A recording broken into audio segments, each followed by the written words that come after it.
Hello everybody and welcome to this SimScale webinar. Thank you all for joining. My name is David and I will be your instructor for today. In this session we will be diving into the wonderful world of structural analysis. But before that, I'm going to briefly introduce myself and say a few words about SimScale. So this is me. I've been working in CFD and FEA for the last 2 years or so, and I'm coming from a marine engineering background. So I've got an interest for both solid mechanics and fluid dynamics. So during this webinar, we're going to be looking at the benefits of using simulation and an introduction to SimScale before moving on to today's topic, which will be a dynamic impact analysis. And we're going to apply this dynamic impact analysis to a pair of headphones. So we're going to be looking at impact stresses, deformations, and trying to answer the question of whether this headphone design is going to be robust and survive a drop test. So I'm going to run you through the analysis setup and also show you a live demonstration of results on the SimScale platform.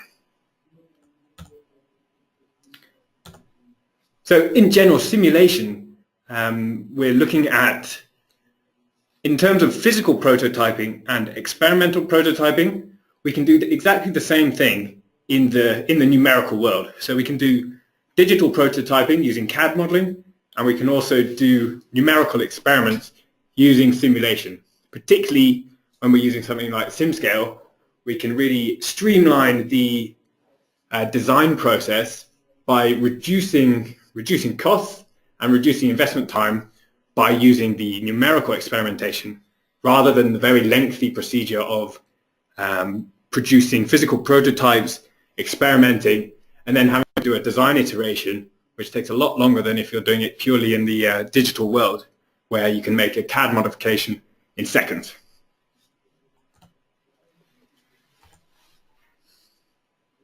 So here at SimScale, we've really broken down the main barriers to simulation, those traditional barriers of expensive hardware and long simulation times. So we've really done everything that we can to accelerate the design process, and we continue to do so. So what we're showing here is simulations that used to be run on huge machines with that required a lot of power, computational power. We can now do all of this just on a laptop because our solution is completely web-based, and all of the simulation heavy lifting is actually done on the cloud. So in terms of the benefits of SimScale, you've got all the different functionality on one platform. So we're looking at structural mechanics, fluid dynamics, and thermodynamics in one place. This makes it really fast and easy to go through many different simulation types in one and really have a full understanding of your device or product using one tool. And so this helps to keep everything cost efficient, and also it really helps with collaboration, because as we're working on this on a web-based platform, it means that we can share our projects really easily, and we can also learn from the large community of users that we have who have public projects, and we share the settings and the setups and increase the general knowledge of the SimScale community. So structural analysis capabilities here at SimScale. So without going into heat transfer and these type of simulations, we're going to just be talking about structural analysis today. And at SimScale we've got three types. So we've got static analysis, where we're just considering static load, so steady state loading. We've also got dynamic analysis, where we're looking at so we're looking at transient loading, so the force is changing over time, and we're including the effects of inertia. So when the effects of inertia are important, for example, in an impact analysis, it's a must to be doing a dynamic analysis. Also, our last simulation type for structural analysis, we've got frequency analysis, which is using the FEA software to find the different natural frequencies of the structure. So both in static and dynamic analyses, we can include nonlinearities. So these are firstly geometric nonlinearity.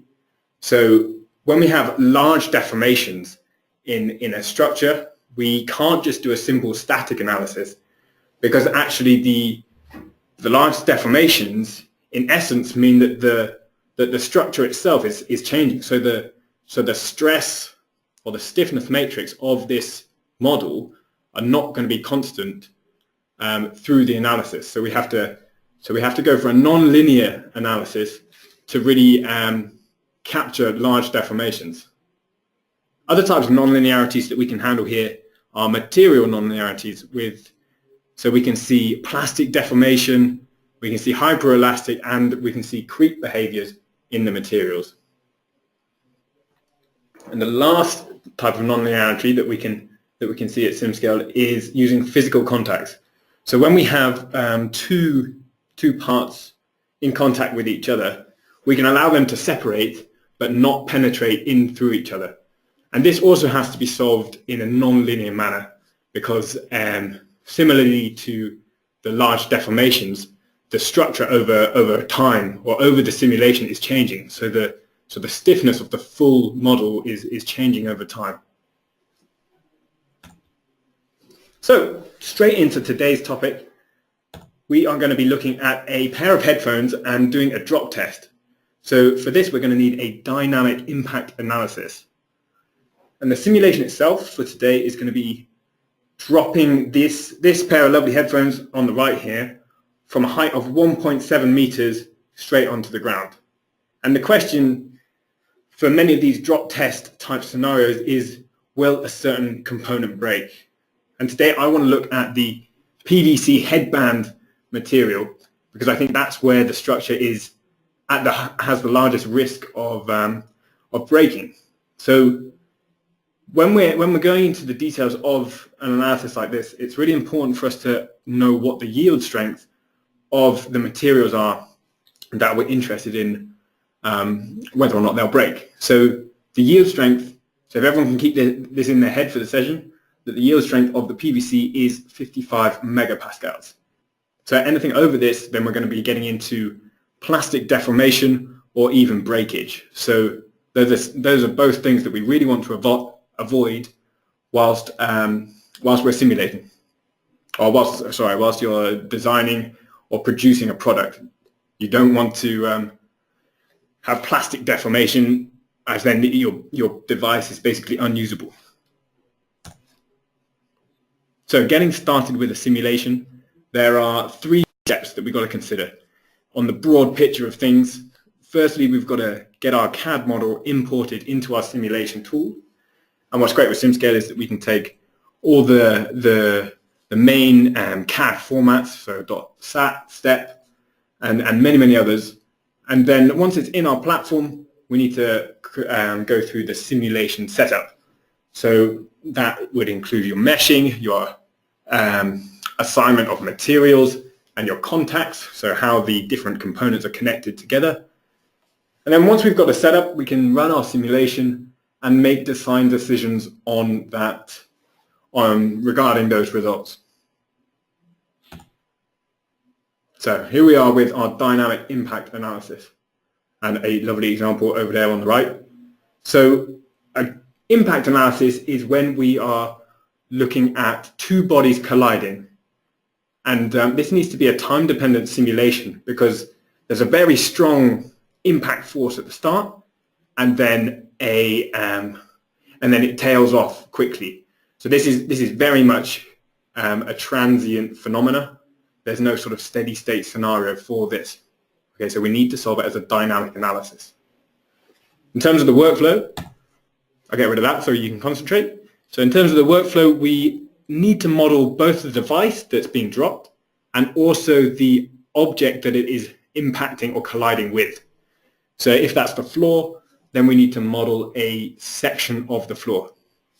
Okay, and we only model the distance between this as a small distance. So even though we're going to drop the headphones from a height of 1.7 meters, we don't want to model that whole distance, because actually there's nothing happening whilst it's being dropped. It's just falling. So we're only interested in the impact itself. So we can set the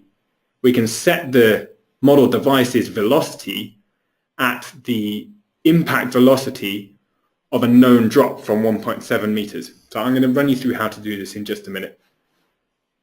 So once we've modeled our two objects, we need to apply a physical contact between them.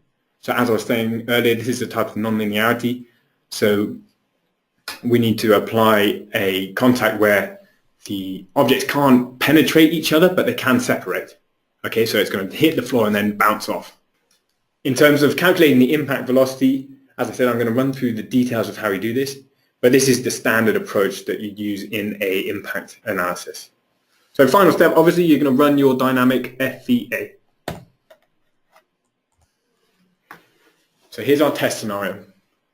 We're dropping our headphones from 1.7 meters height, and that would correspond to an impact velocity, so the velocity of the headphones just before they hit the ground of, as you can see here, 5.77 meters per second. And that's using the gravitational acceleration and the distance in this equation here.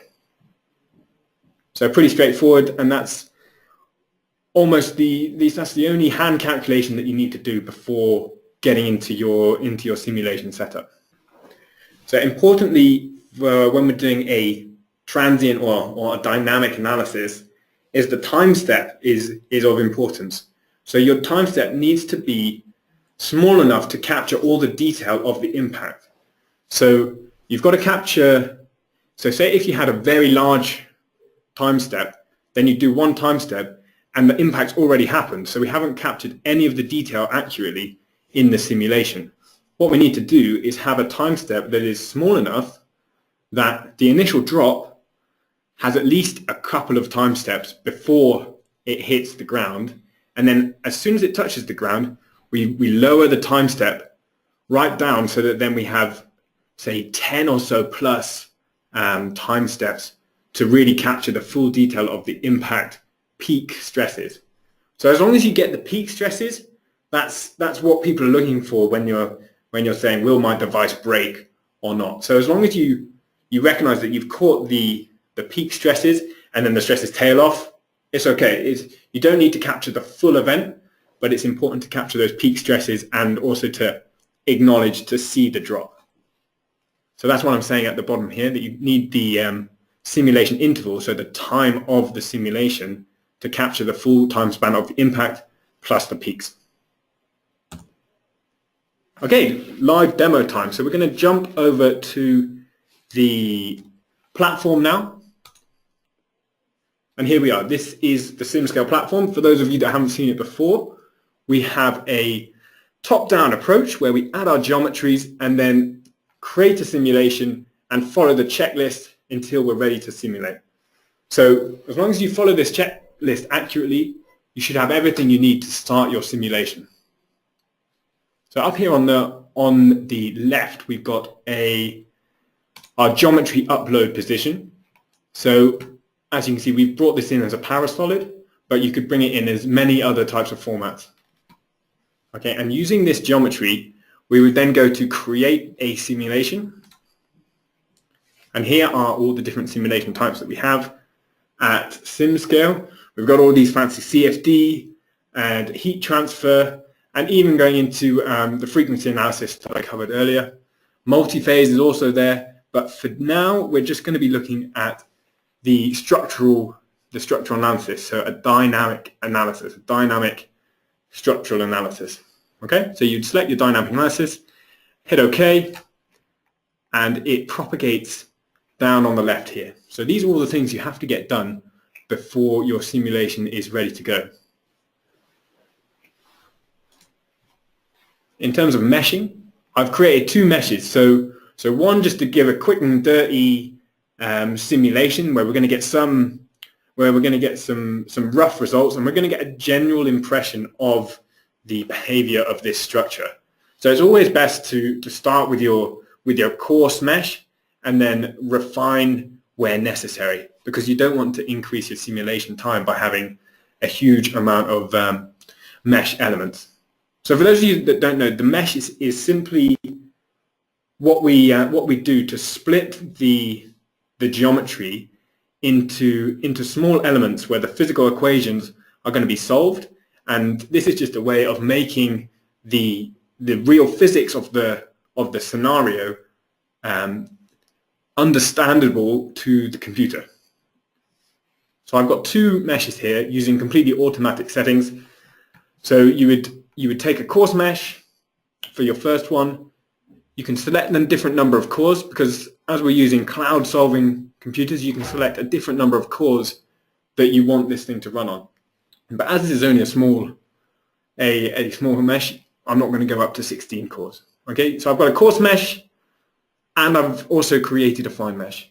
So my fine mesh has, I've made sure that it's got at least a few elements across the thickness of thin parts, so then we can be pretty sure that we're going to get some reasonably accurate stress results across these parts. Next, once we've created our mesh, we need to stick the model together. So that's done using contacts. Now, in this geometry, we've got 5 parts and then also the ground. So we don't need to stick the ground to anything, but we need to attach all of these components together. And what I've done is I've applied bonded contacts. So that's just as though they were they're rigidly stuck together, so those nodes can't separate from each other. So I've applied that between the rubber ear parts and the aluminium electronics bodies, I guess you'd call them. Yeah.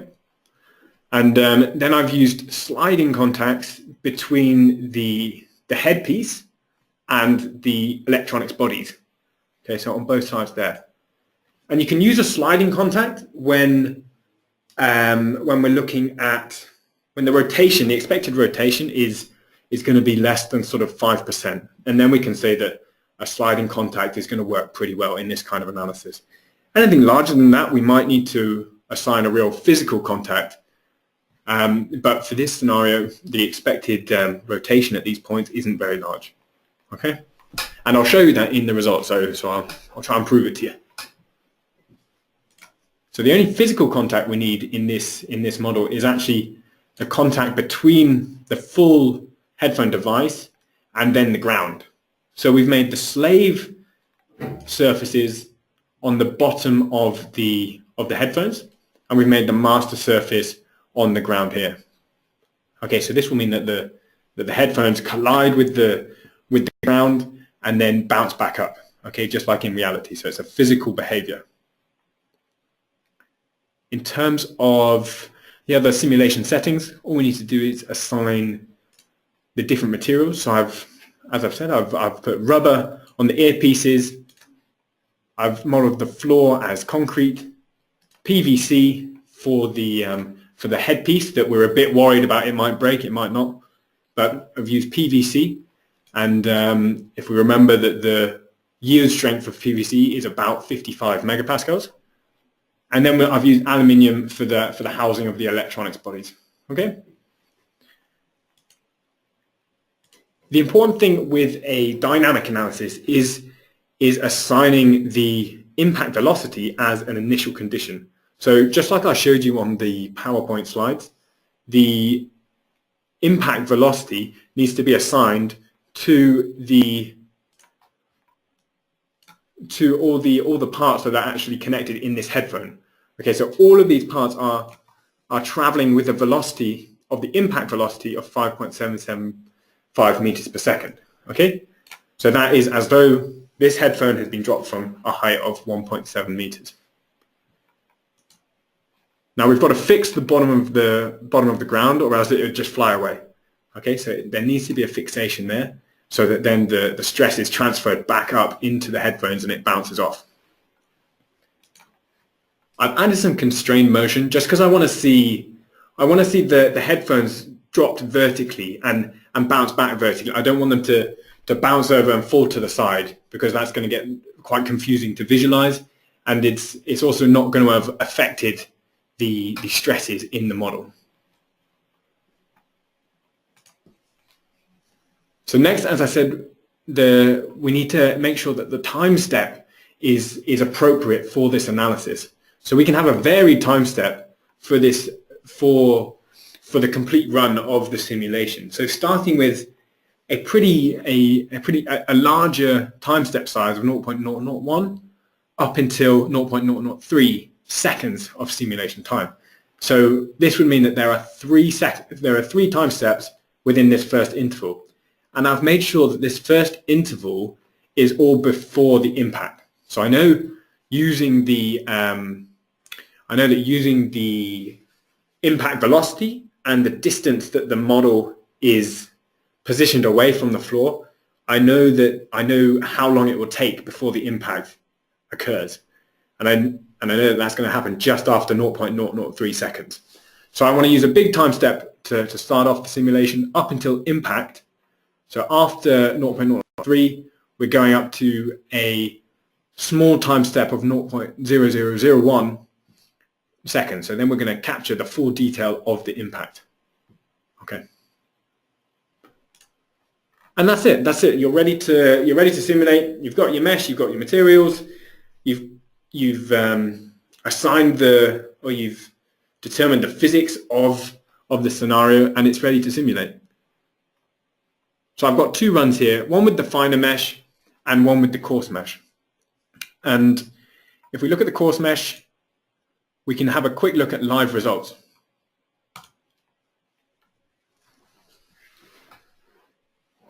So our post-processing is also online.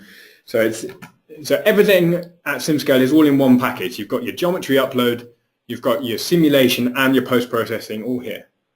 And what I want to do, what's interesting to look at first, just to get a general impression of the simulation, is an animation of the impact itself. So for that animation, I need to make sure that I've got displacement visualized and also the von Mises stress. And what I've done is I've capped off the von Mises stress at the 55 megapascals. So then we're going to see all the areas where it's likely that there's plastic deformation or even breakage of the device. So all you would do when you've got your von Mises stress and the displacement visualized is you just press play up here, and it's going to create an animation for us. So we're doing this live, and so you're really getting an impression of the SimScale setup. So we'll see hopefully an animation kicking off, and here we go. And we can slow it down a little bit so we get a better idea of what's going on. And we can see that there is a significant portion of stress over the yield stress. So we've got to be pretty worried about this design. And in terms of the design process, we need to then think about a design iteration. So you'd go back to CAD and you'd say, how are we going to make this structure stronger? Or you might say, we're going to make some cheap headphones and we don't care. But in my opinion, that's not a good design process. So what we've got to do is try and alter this design so that the stresses stay as low as possible. Okay, so what I've done, we'll go back to the presentation because I've set out these results and what I've done for a design iteration. We'll go back to the presentation. Sorry. So as we saw with this simulation, we're getting a significant amount of stress over the yield stress. And I've identified two distinct pain points here where, in all honesty, this is definitely going to plastically deform, and it might even just snap. Okay? So the main thing to take from this is we're going to need some CAD modification. So what I've done is taken this fragile elbow and I've tried to add a little bit more mass in here. So hopefully we'll have a bit more stiffness and a bit more strength in this part. So I've only concentrated on this one particular stress concentration.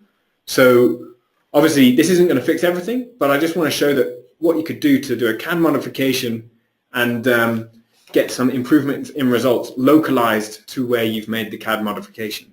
But obviously in the design process, you'd need to do this many, many times for the different areas of interest in your model. And here are the results. So after the CAD modification, we can see that we've still got some stress over the yield stress, but in general, in this area here, we're looking at fairly reduced stress in comparison to when we're up here. Okay, so here we've got a significant amount of over yield, but down here it's looking not too bad. But in terms of a full design process, you definitely need to iterate a fair few more times, CAD modifications, and then you would hopefully come up with a design that meets your requirements, and you can be safe in the knowledge that it's going to survive a drop from a height of 1.7 meters. Okay, so that is it for my presentation. But obviously, if anyone has any questions, I'd be really happy to discuss some topics that we've looked at today. So if you've got any questions, just please write in the GoToWebinar questions section, and I should be able to see them and do my best to give a thorough answer. That's a very good question, and I definitely should have showed you that. Okay, so we've got one question saying, how long did it take to solve? Okay, let's go back to SimScale and have a look at these kind of details. So when we're looking at the coarse mesh, where we're getting just our standard general results of that we're just looking at the normal or the overall relationship, we're not looking at anything particularly accurate. We're looking at a runtime of 37 minutes. So that's 10 core hours, which works out at about $1, I think. And then we're looking, in terms of how we've run this on 64 cores. So this is a really large machine. If you were using a machine-based CAD software or simulation software, you'd need a really expensive computer to be able to use 64 cores. And what's really great here is I've used 64 cores in one browser and then gone and done other work. So in terms of our coarse mesh, we've got 37 minutes. In terms of the fine mesh, then we're moving up in the world a little bit. We're at 171 minutes. So this is where I'd be expecting for some accurate results.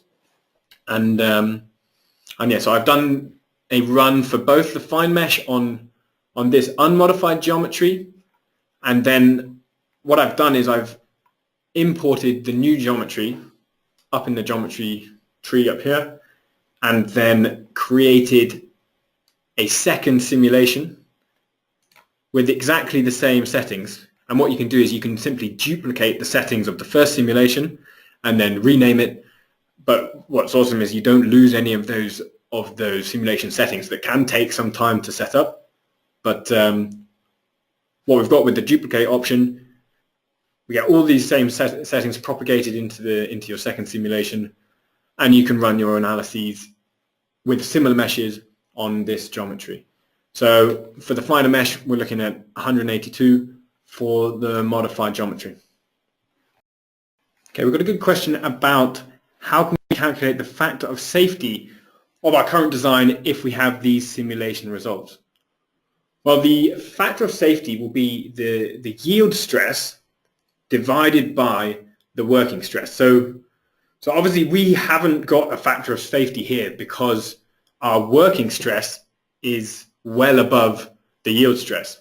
So, but when you're designing to create a device with a factor of safety in mind, you would have to highly over-engineer the product, so make it a lot stronger than you would think, and then you would get a working stress that is less than your yield stress. So then you would, I think typically you're looking at factors of safety of 2, but it depends on what scenario you're looking at, to be honest, because you could say, I want a factor of safety for a 30 centimeter drop, but here we're looking at a 1.7 meter drop, so our working stress is going to be pretty high. So I'm not sure that many headphone designers are really designing with impact forces like this in mind, but I think they should, but I'm not sure they are.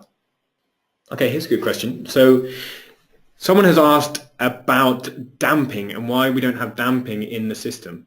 So it's a fantastic question, because in a dynamic analysis, this is what differentiates a dynamic analysis from a static, is that we can have inertia and damping included in the analysis. So I haven't included any damping in this analysis, and that's because this is going to be a worst case scenario, because we're just trying to get some results out there. So worst case scenario. So, but what we have is the option to add all these non-linearities in the materials. So we can add damping. We've got Rayleigh damping, and we've also got the ability to apply creep.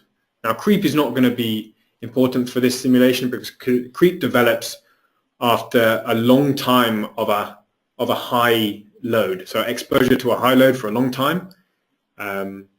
So it's definitely not this scenario, because this is one short, sharp, really high intensity load, whereas creep actually occurs under yield stress, but just for a long period of time that you're having a stress that's quite close to yield, but not at yield, and creep develops. But yeah, in terms of damping, we have the options to include damping in an analysis like this. So that's material damping in this case, and you could apply it to all the different materials in your model. No? Okay, right then.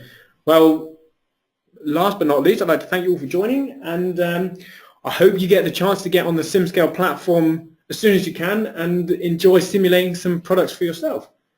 It's been a pleasure, and thank you very much. Goodbye.